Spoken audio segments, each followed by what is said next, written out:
So last night I had a nightmare, and no, this is not some like witty, prefabricated segue into a damning refutation of religion. If that's what you're expecting, I'm sorry to disappoint you, but I actually had a fucking nightmare. A bad fucking nightmare. Probably the worst nightmare I think I've ever had in my entire life.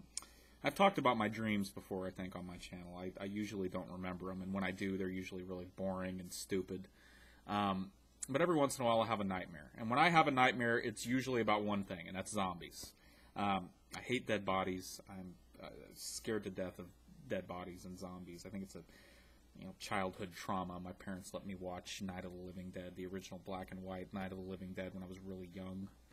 And so I've always carried this intense fear of dead bodies and zombies. I love watching zombie movies now. I love to be scared, and it's one of the only genres of movie that can scare me, really scare me, so I love that, but if I have a nightmare, it's about zombies, and this nightmare was no different. It's the zombie apocalypse has gone down, and it's me and a group of my friends, and we're wandering around this post-apocalyptic city, right? And for some reason, we all had guns, and that made us pretty safe. The people in a zombie movie that have guns are typically, pretty safe. We're safe from the zombies, and we were pretty safe from the chief enemy in a zombie film. And any zombie film aficionado will tell you, it's not the zombies in a zombie movie that end up being the enemy.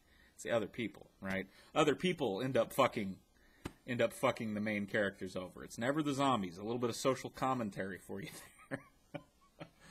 But anyway, we've got guns, so we're safe, or as reasonably safe as you can be in some post-apocalyptic city with a bunch of flesh-eating corpses wandering around. But slowly but surely, as we travel around, we start getting picked off. And it seems like, and this just happens over and over in the dreams, it seems like, we'll get attacked by a bunch of zombies, and we'll shoot them and beat them off. Not literally beat them off, but you know what I'm saying. Somebody will get bit. Somebody's bit, but they don't tell the group. And this happens all the time in zombie movies. They don't tell.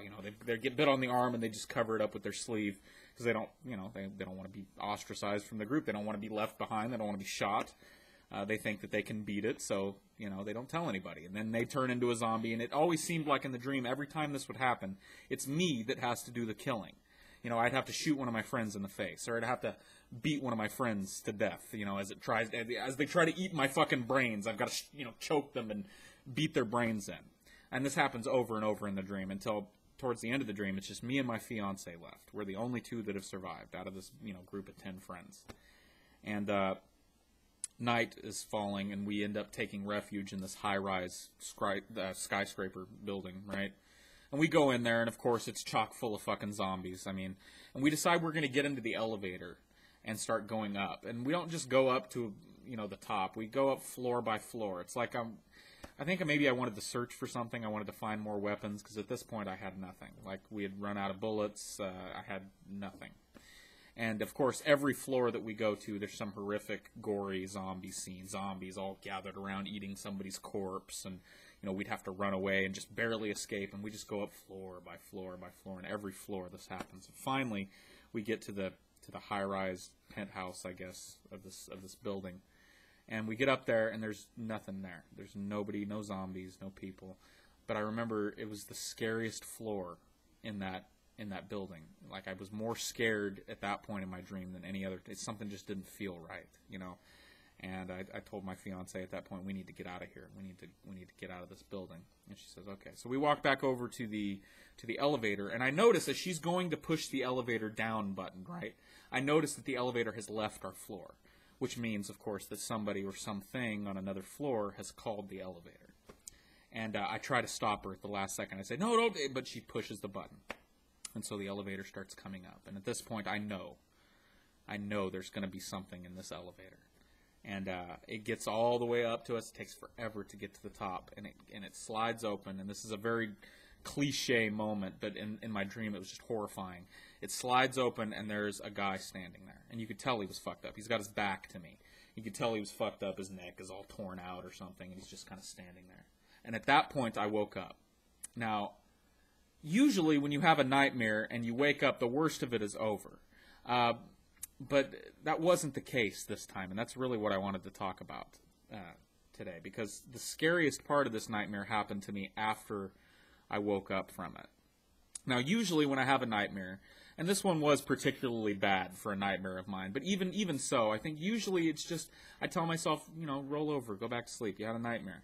You know, there's always this little irrational voice that's still screaming fear into your brain, right? But eventually, you know, over the course of 30 seconds, you take a few deep breaths, you calm yourself down, and everything's fine.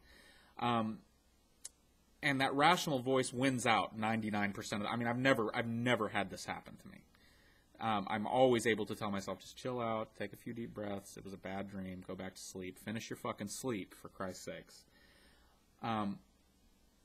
But tonight, that other voice, that irrational voice in my head was so fucking loud and overbearing. I don't know how to explain this, but there was one half of my brain that was telling me to go back to sleep, and another more powerful half of my brain telling me that there was a fucking zombie standing in the doorway of my bedroom. I shit you not. And if I would have made a noise or rolled over or moved at all, this zombie was going to attack me. And I was paralyzed with fear. I was laying in my bed, unable to move. Even though this rational part of my brain was screaming, "You're retarded. There's nobody in this house but you and your fiance and your little fucking dog. There's no zombie standing in the doorway." And yet I was so afraid that there was, that I couldn't move. At that moment, and this went on for, it seemed like forever. It must have been 10 or 15 minutes. I just laid there. And I couldn't move. I couldn't bring myself to speak or say anything or get out of bed. I just laid there, completely still, and the adrenaline was just pumping through me. It was really, really frightening. And I've been thinking about it all day. I haven't felt right all day today, since eventually I was able to get up. Although I will admit to you, and I have no shame in admitting this, I had to wake my fucking fiance up. And I felt horrible about doing that, because she's busy. You know, she's got a fucking job. She goes to school. She doesn't have time to be fucking with me at 1:30 in the morning because I had a bad dream. But it's all I could do. Eventually I poked her and woke her up, and when she moved and nothing happened, I was able to talk to her about it. Like I said, I've been thinking about this all fucking day, and it's just been bugging me, and I just haven't felt right. And I knew that there was something more to this, or at least a thought that meant more than just this horrible dream that I had. And I guess it's this realization how strong that irrational part of my brain was for that 10 or 15 minutes. It overpowered me. And of course, eventually I'm thinking about this and I make the connection with religion. You know, this irrational fear that I believe drives religion, or drives a lot of religion. How strong that is. How strong that must be in some people. And what an uphill slope rationality has to climb, you know? Because if people's fear of God and fear of hell is anywhere near as strong as the fear that I felt laying in bed early this morning, absolutely certain that there was a slavering fucking corpse standing in my doorway just waiting for a sign of life so it could jump me and fucking eat my fucking brains. If it's anywhere near as strong as that, then rationality has a huge hill to climb. It was so overpowering. And so, I don't know. It was a wake-up call. It really, really was. It really just made me realize what a fucking job rational thinkers have if we ever hope to push religions to the margins of society at all.